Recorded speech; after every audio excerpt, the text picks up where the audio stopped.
caer en la tentación y líbranos del mal. Amén. ¿Os acordáis que ayer veíamos en una primera meditación, enseñanza, catequesis, creo en el Espíritu Santo?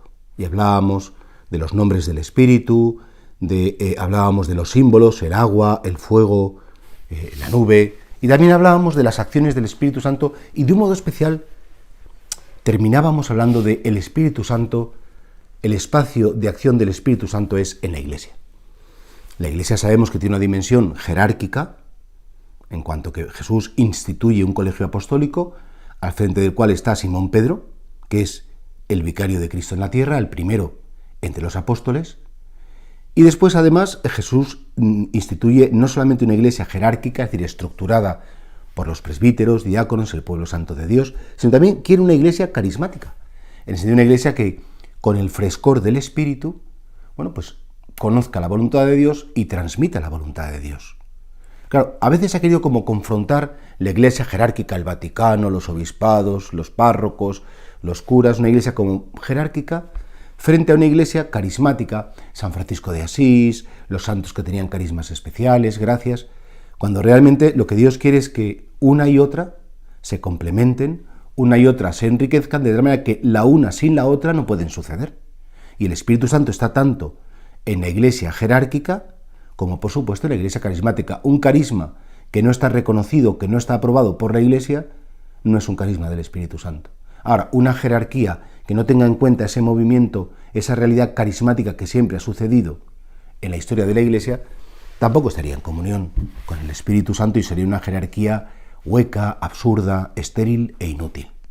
Y por eso me parece que sería bonito ver cómo actúa el Espíritu Santo en la vida de la Iglesia, sabiendo que, en primer lugar, actúa a través de, efectivamente, esa estructura jerárquica, que es una dimensión de la catolicidad, y efectivamente a través de los sacramentos y de un modo especial a través del sacramento del orden, el Espíritu Santo interviene. El sacramento del orden, por medio del sacramento del orden, el Espíritu interviene, en primer lugar, enseñando con autoridad. La predicación del Papa, la predicación de los obispos, es una predicación que la Iglesia siempre ha considerado magisterial. Máxime cuando el Papa tiene una intención, a lo mejor la homilía de diario de Santa Marta del Papa Francisco, pues él no quiere que sea magisterio. A lo mejor una intervención del Papa en un encuentro, en una entrevista, hablando en un avión, por supuesto que no quiere que sea magisterio. Pero cuando el Papa habla ex cátedra, por ejemplo, es un magisterio vinculante. O cuando el Papa sanciona junto con el Colegio de los Obispos del mundo entero un concilio, es un magisterio vinculante. Por tanto, fijaos, el Espíritu Santo actúa en la Iglesia por medio de su estructura jerárquica, y la estructura jerárquica actúa, 1, enseñando con autoridad, 2, celebrando los sacramentos, y por eso sabemos que el bautismo, la confirmación, la Eucaristía, la penitencia, la unción, son sacramentos cuyo ministro ordinario es el sacerdote, y que transmite, no solamente lo decíamos ayer, la Iglesia no solamente anuncia, sino que transmite lo que anuncia, no solamente que predica, sino que da trigo. Es decir, aquello que propone, primero lo regala para que pueda ser vivido. Y por tanto el Espíritu Santo actúa en la Iglesia muy eficazmente por medio de los sacramentos. Y en tercer lugar, por supuesto, la Iglesia jerárquica es la responsable de organizar, de sacar adelante, de proponer, de impulsar todo lo que es la vida de la caridad. El gobierno de la Iglesia es un servicio para el bien de los fieles y para el bien de la humanidad. Y por tanto, en la medida en que la Iglesia, en su dimensión jerárquica, tiene que servir a los más necesitados, servir a todos los hombres, ahí la Iglesia también está viviendo pues esa dimensión del Espíritu Santo que manifiesta en obras de cariño, de caridad, de entrega, la presencia de Dios. Esto creo que es de todos conocido, y por tanto yo ahí no voy a insistir mucho más, o si acaso cuando toque la catequesis del orden sacerdotal, yo hablaré de la acción del Espíritu Santo a través del sacerdocio, de los obispos y por tanto de la estructura jerárquica. Pero yo creo que nos puede interesar más en esta catequesis la dimensión más bien carismática. Sabéis que carisma significa una gracia. En el lenguaje mundano, una persona carismática pues es un político que atrae mucho a la gente, es un cantante que tiene un modo de ser que es que la gente se estremece cuando canta, es una persona con una profundísima personalidad que arrastra. Siempre carismático se ha entendido en el lenguaje, digamos, profano. Esa persona es muy carismática, es decir, como algo que arrastra, que lidera, que convence el corazón porque tiene una fuerza interior que realmente pues lleva a los demás hacia el terreno donde, bueno, pues donde los quiera llevar. Y lo mismo puede ser un carismático maravilloso como un carismático satánico, porque tengo entendido que estos grandes líderes de masas como Adolf Hitler, por lo visto, eran muy carismáticos, pero claro, un carisma, por ejemplo, para el mal. O hay ciertos políticos que son muy carismáticos, que han llevado a su pueblo a las mayores tragedias y no son carismas del Espíritu Santo. Porque hay que distinguir, por tanto, entre la dimensión carismática de la persona que tiene una muy fuerte personalidad y lo que son esa dimensión carismática de gracia como de don de Dios, un don de Dios que se recibe del Espíritu Santo y se recibe en el alma. ¿Os acordáis que ayer en la meditación decía, bueno, ¿y cómo actúa el Espíritu de Dios en el alma humana? Pues en la Iglesia Católica está la dimensión jerárquica, en la Iglesia Católica está la dimensión carismática y ya vamos a quedarnos entonces en la dimensión del uno a uno. Cómo actúa el Espíritu Santo en mi alma, en mi interior, en mi intimidad. Bien, y entonces en primer lugar sabéis que el Espíritu Santo actúa a través de los 7 dones del Espíritu, después también están los frutos del Espíritu Santo y por último están los carismas, que San Pablo los describe muy bien en la primera comunidad de Corinto, habla de una serie de carismas que también, bueno, si nos da tiempo a ver todo hoy, pues lo veríamos entre la meditación de hoy y la meditación de mañana.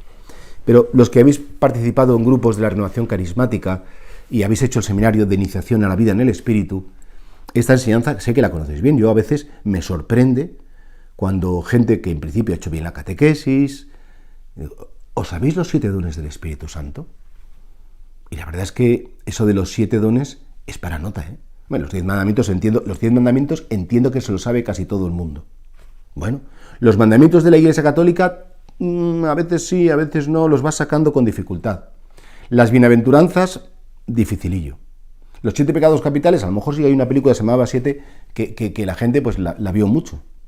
Y los dones del Espíritu Santo, sabiendo que precisamente a través de esos 7 dones, el Espíritu Santo actúa, interviene en tu alma. Mirad, los dones se pueden explicar desde el comienzo hasta el final o desde lo más sublime a lo más sencillo. A mí personalmente me gusta más explicarlos un poquito, explicarlos, son muy difíciles de explicar porque es una acción extraordinaria de Dios, pero bueno, describirlos un poco de abajo arriba. En primer lugar, el santo temor de Dios. Mirad, este don lo que hace, voy a tomar una definición y luego la desarrollo un poco, nos mantiene en el debido respeto frente a Dios y en la sumisión a su voluntad, apartándonos de todo lo que le pueda desagradar. Claro, fijaos que el santo temor de Dios no es miedo a Dios. Hay que tener un miedo a Dios porque como lo haga mal, como se entere, como me castigue, como le enfade. Y yo creo que no es la voluntad de Dios que nuestra relación con Él sea una relación de temor. Decía San Juan que el amor expulsa el temor y que la única relación que Dios quiere tener con nosotros no es la del miedo y por tanto el timor domini, que se dice en latín, que es un genitivo, no un dativo, un ablativo, por tanto hace una indicación que no es un miedo a Dios. Santo temor de Dios es el verdadero miedo a perderte. Y fijaos qué bonito cómo el Espíritu Santo empieza a actuar así en las almas, porque tú algún día tendrás que descubrir que lo más importante que te ha pasado en tu vida es haber conocido al Señor.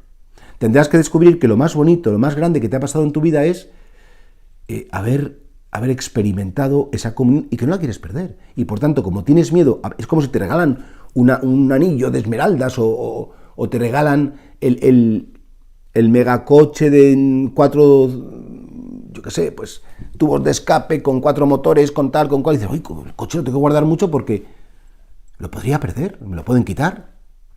Pues igual que tú guardarías una pulsera o un anillo de esmeraldas o un coche de la última generación bien guardado, bien protegido, pues tu relación con Dios es lo más importante que te ha pasado. Y tú no quieres perder tu relación con Dios. Y por eso el temor de Dios, el santo temor de Dios, es esa actitud que te da el Espíritu Santo, es un don que te hace respetar muchísimo y decir, mira, Dios mío, yo no me la juego. Aparta de mí lo que me aparte de ti. Y si tú ves que una persona, una amistad, un programa de televisión, una novela que estás leyendo, lo que sea, te aparta realmente de Dios, dices, fuera, no me interesa. Una tontería si voy a perder yo mi amistad con Dios, voy a perder la vida de la gracia. Y entonces, claro, te das cuenta que es ya como un estado primero como de purificación en la que tú vas viendo dentro de tu vida lo que te acerca y lo que te aleja y haces una decisión o una elección. Me quedo solamente con lo que me acerca, rechazo lo que me aleja. El santo temor de Dios. A continuación, el don de la piedad.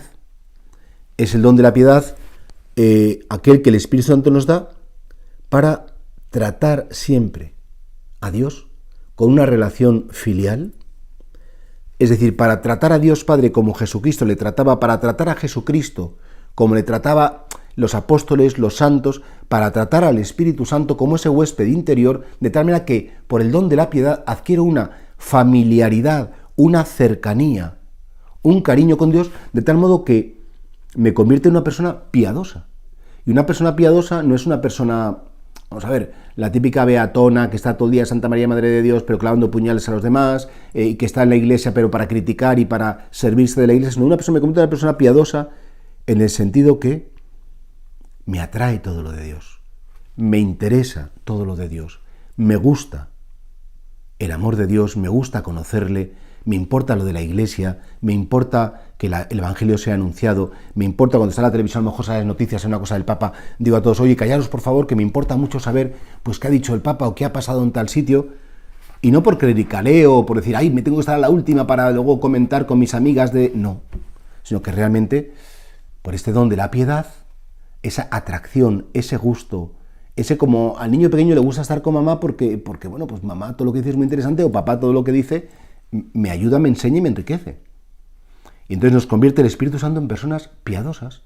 Ya no nos aburrimos tanto en la oración, o si nos aburrimos o pasamos ratos largos que no se hace oración, por este don de la piedad yo persevero, y aunque hay un día que está más despistado, o un mes, o una temporada, porque el Espíritu Santo me ha hecho o me ha dado el don de la piedad, yo me mantengo firme, no me rindo, y quiero tener una relación, repito, filial. La piedad, a mí me gusta compararlo como es un don como un cordón umbilical que del mismo modo que el niño está nutriéndose, alimentándose, confortable en el vientre de su madre, así por el don de la piedad nosotros nos nutrimos, nos alimentamos del amor de Dios, del amor del Padre, y tenemos una relación, repito, de absoluta confianza.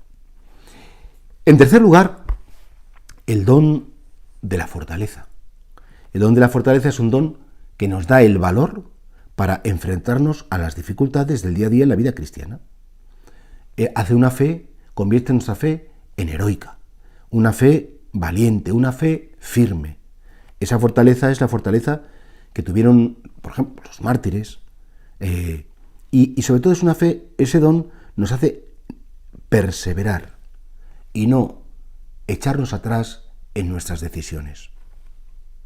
Claro, ahí qué importante es ese don de la fortaleza, porque cuántas veces como que la vida me supera, cuántas veces las pruebas están muy por encima de mis posibilidades, cuántas veces te das cuenta, mira, Dios mío, es que yo no llego, es que yo no tengo ganas, es que yo no me veo capaz, es que esto no me apetece. Y sin embargo, el Espíritu Santo dentro de ti te sugiere, ¿no? Lo que tú no puedes, yo sí puedo. Lo que tú no sabes, yo sí lo sé. Donde tú no llegas, yo sí puedo llegar. Confía en mí, apóyate en mí, vive el día a día, vive el momento, y te darás cuenta cómo el Espíritu Santo es ese compañero que con el don de la fortaleza, repito, te hace, no tanto mirando al futuro, sino sobre todo el don de la fortaleza, yo pienso que es un don que se apoya en el pasado. ¿En qué sentido? Que uno puede decir con toda propiedad, Dios nunca me ha faltado, Dios nunca me ha fallado, Dios siempre ha estado conmigo, si no me ha fallado nunca, ¿por qué me va a fallar en el futuro? Entonces, ese don de la fortaleza lo ejercitamos en el ahora, pero confiando en un pasado en el que el Señor nunca nos ha fallado, y en un futuro en el que, por supuesto, no va a jugar con nosotros y no nos va a fallar. Y por eso creo que también, junto al don del temor de Dios y el don de la piedad, el don de la fortaleza, son esos dones por los cuales el Espíritu Santo empieza a moverse en ti, como a hacerte ver que no estás solo, que tu vida espiritual, que tu vida creyente, que tu vida familiar, que tu vida profesional, iluminada por la fe, no es una cuestión que tengas que sacar tú a fuerza de codos, a fuerza de tu voluntad, a fuerza de todos tus, digamos, ese meter riñones que se dice de hacer un voluntarismo extremo. No, sino que hay alguien, un huésped interior, un compañero de camino, que es el Espíritu de Cristo resucitado, que es el Espíritu de Dios, el Espíritu de la verdad, el Paráclito, que está contigo y que te hace amar a Dios sobre todas las cosas y no querer perderlo, que te hace vivir con Dios una relación piadosa, de atracción, de cariño y sobre todo que te da una fortaleza que nada ni nadie en el mundo pues te lo va a poder dar. A continuación, después de esos 3 primeros dones, viene 4 dones que a mí me parece que desarrollan la acción del Espíritu Santo, ese plan de santidad en el corazón de cada uno de nosotros. En primer lugar, sería ya en cuarto lugar, el don del consejo. Es el don para conocer, discernir los caminos que tengo que tomar en mi vida, las opciones que se me abren, para saber distinguir lo correcto, lo incorrecto, lo verdadero o lo falso, sobre todo, en definitiva, para distinguir lo que es la voluntad de Dios en mi vida o en la vida de otros, la voluntad de Dios de lo que es mi propia voluntad, aunque a veces pueda parecer muy atractiva, muy interesante. Claro, esto es importantísimo, porque a veces, ¿esto será voluntad de Dios? ¿Será voluntad de Dios que yo aguante una situación en la que pierdo la dignidad todos los días? ¿Será la voluntad de Dios que yo me esfuerce tanto en luchar por una cosa que a lo mejor tengo que aceptar? ¿Será la voluntad de Dios que yo rece 3 horas todos los días cuando a lo mejor luego vas a ver a un sacerdote y dice, pues mira, no es voluntad de Dios, es voluntad de tu soberbia, de tu vanidad, de creerte que eres el colmo del no va más? Mirad, este don del consejo es un don que habitualmente se recibe siempre o casi siempre por una mediación humana. No es que tú de repente te enchufas con el Espíritu Santo, muéstrame con una claridad la voluntad de Dios en esto. Muy excepcionalmente, en el caso de una vocación, el Señor puede hacer una moción especial, pero no es lo frecuente. El don del consejo te viene pues por un director espiritual. El don del consejo te viene porque has hablado con alguien que sabes que tiene fe como tú y le has contado esto y te dice, bueno, pues mira, yo lo veo también muy claro, ¿no? Y sobre todo, el don del consejo Dios te ilumina para que cuando conoces su voluntad, Él te da una paz grandísima. La voluntad de Dios no suele coincidir con lo fácil. La voluntad de Dios no suele coincidir con lo que más me apetece, sino que la voluntad de Dios suele coincidir con lo más bello y también, por qué no decirlo, con lo más fatigoso, difícil, complicado.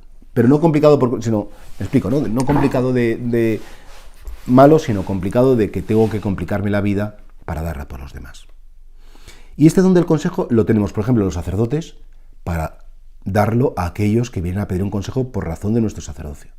Los padres y las madres de familia, en razón de que son los responsables de orientar a sus hijos hasta ciertas edades en las decisiones que tienen que tomar. Los tienen los catequistas, por supuesto en las comunidades religiosas, aquel que hace cabeza y aquel que, bueno, pues que es el superior, la superiora. O sea, este don te lo da la autoridad del amor, porque a quien tú amas sí le puedes aconsejar.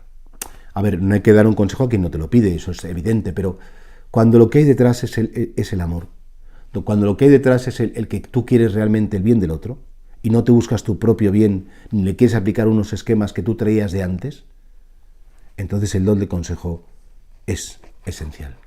Es un don que podemos dar y a la vez que todos debemos recibir. Yo llevo 30 años de sacerdote, perdona una anécdota personal, ¿no? Y desde antes de ser sacerdote, ya en el seminario y antes de entrar en el seminario, un tiempo antes, siempre he encontrado algún sacerdote pues con más experiencia que yo, con más vida interior que yo, que eso no es nada difícil, y le he preguntado, oye, ¿qué te parece esto? No lo tengo claro, porque a veces dudamos. Y en esto sé humilde, atrévete a pedir consejo y luego sé dócil cuando te den un consejo. Un consejo no te vincula, un consejo no es un mandato. Cuando alguien te da un consejo, un sacerdote, no, es que yo hice esto porque me lo dijo el cura te lo aconsejó. No quieras eximir tu responsabilidad porque alguien te ha dicho que te conviene o él opina que puedes hacer esto.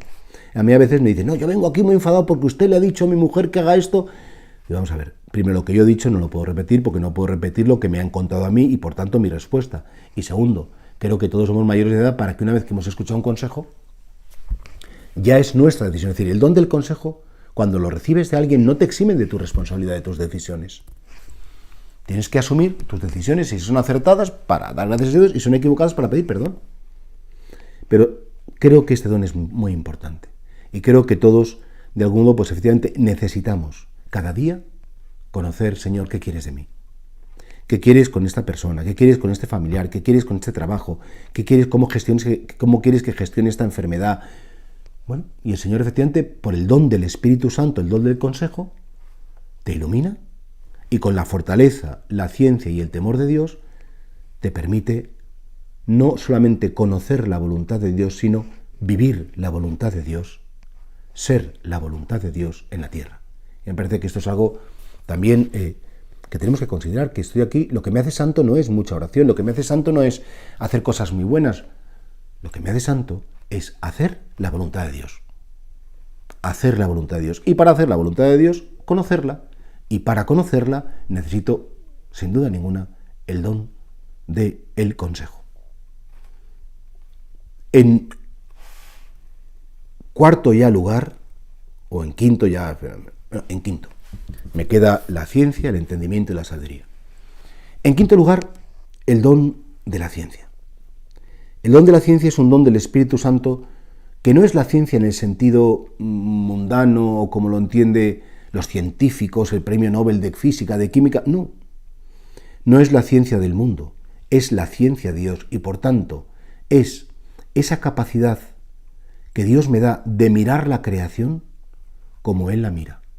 Es ese don por el cual el pensamiento de Dios sobre la humanidad, sobre cada corazón humano, sobre la... Bueno, pues Él me lo regala.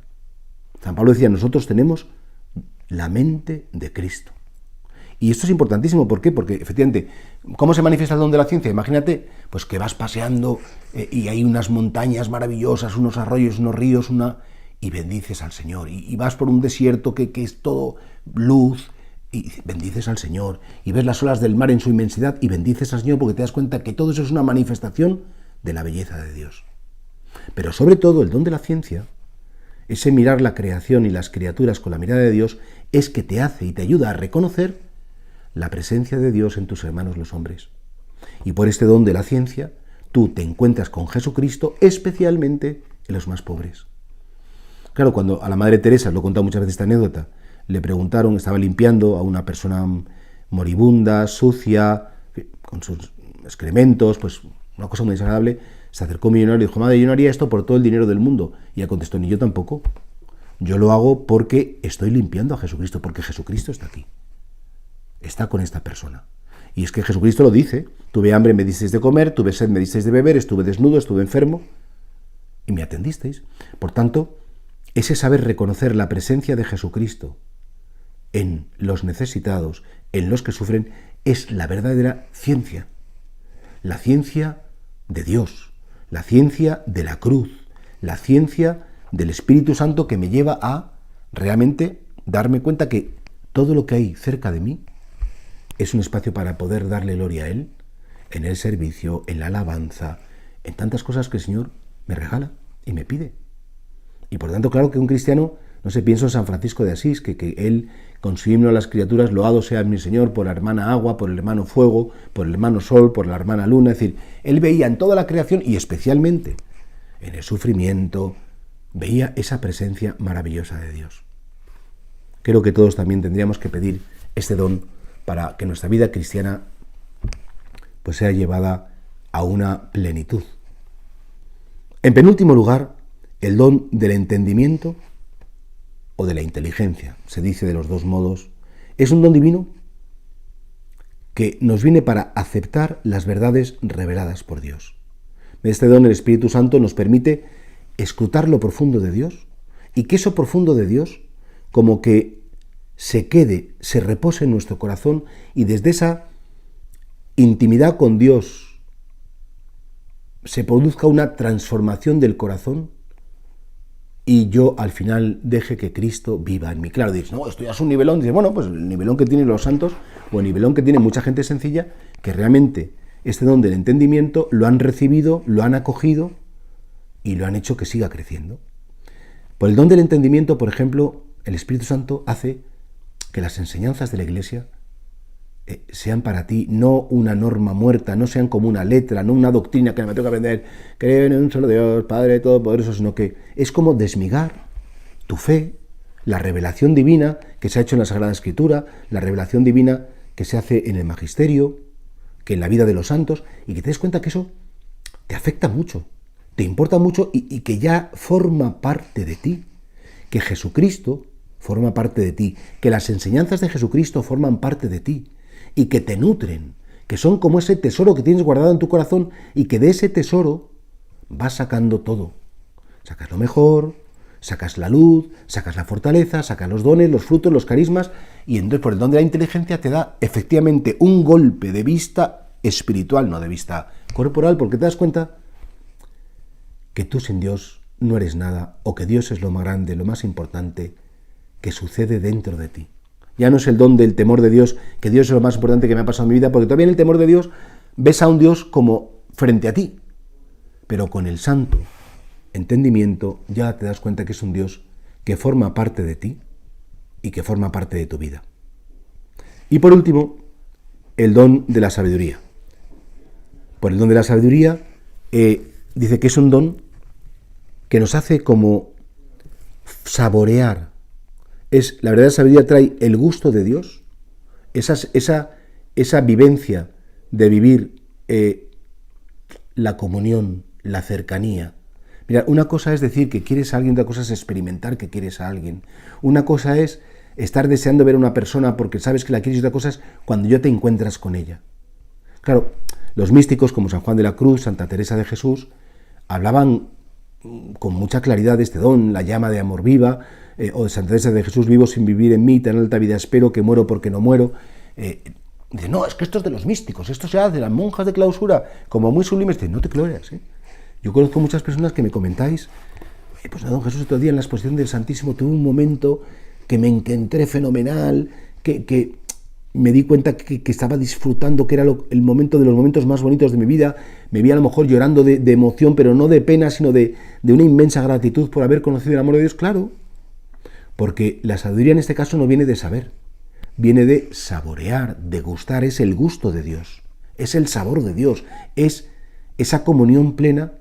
Suele estar muy vinculada a la Eucaristía, por ejemplo, o suele estar muy vinculada a esos momentos pues, en los que tú estás haciendo oración, en los que realmente experimentas la fuerza, no sé, claro, no hay palabras humanas, porque ahí a mí me resulta muy difícil explicarlo, porque esto efectivamente es una vivencia, es un don del Espíritu, que seguro que lo tiene. No, esto yo jamás lo tendré, porque esto es para gente muy subida a la parra. Pues mirar, yo no estoy nada subido a la parra y me ha pasado una vez, hombre, no todos los días, pero alguna vez sí me ha pasado, y de verdad que conozco muchas personas sencillas, que perseveran en su oración y que de repente un día experimentan una gracia, un bienestar, un gozo, que es un don de la sabiduría. Bien, pues quiero empezar a terminar, que llevo casi ya 28 minutos en esta meditación, pero claro, fíjate, los 7 dones, ¿no? Qué buena cosa sería que los repasaras. Qué buena cosa sería, Señor, a mí que me hace falta más ahora es esto. Señor, ayúdame en este don de la fortaleza o en el temor de Dios, porque no te tomo lo suficientemente en serio. Hazme más piadoso, dame el don de la ciencia para reconocerte, Señor, que estás presente en este familiar. Cómo me gustaría un instante de sabiduría para saborearte. Es que es así como actúa el Espíritu Santo. ¿Te das cuenta? La vida de los santos, la biografía de los santos, cuando uno estudia el progreso espiritual de una persona que es santa, que la han canonizado, te das cuenta que estos dones del Espíritu Santo han actuado en la vida del santo. Y no te hace falta que te canonicen para ser santo. Yo conozco gente también en las parroquias en las que he estado que sin ningún proceso de canonización eran temerosas de Dios, eran profundamente piadosas, eran profundamente, tenían una clarísima, un conocimiento de lo que era la voluntad de Dios en su vida. Eran personas con una fortaleza increíble, que veían al Señor en todas las criaturas y servían con gusto a Jesucristo en los demás. Es decir, que no hay que ser muy místico, que no hay que ser muy místico para vivir estos dones, sino que son dones que se te dieron en el bautismo, los tienes dentro de ti, es un tesoro que fue puesto dentro de ti en el bautismo y que tú con tu libertad tienes que aprender a activarlos. O sea, que yo tengo un coche con 7 marchas, digo, no, pero yo solamente voy en primera. Pero, chico, aprende a meter la segunda, embragar, la tercera, la cuarta, porque el coche va mucho mejor con 7 marchas que con 1. Pues de algún modo eso es de lo que se trata, activar los dones del Espíritu y saber cuando digo, creo en el Espíritu Santo, Señor y dador de vida, que es esa vida espiritual, la que me da el Espíritu, la que realmente me hace ser verdadero discípulo de Jesús. Dios te salve María, llena eres de gracia, el Señor es contigo, bendita tú eres entre todas las mujeres y bendito es el fruto de tu vientre Jesús. Santa María, Madre de Dios, ruega por nosotros pecadores, ahora y en la hora de nuestra muerte. Amén.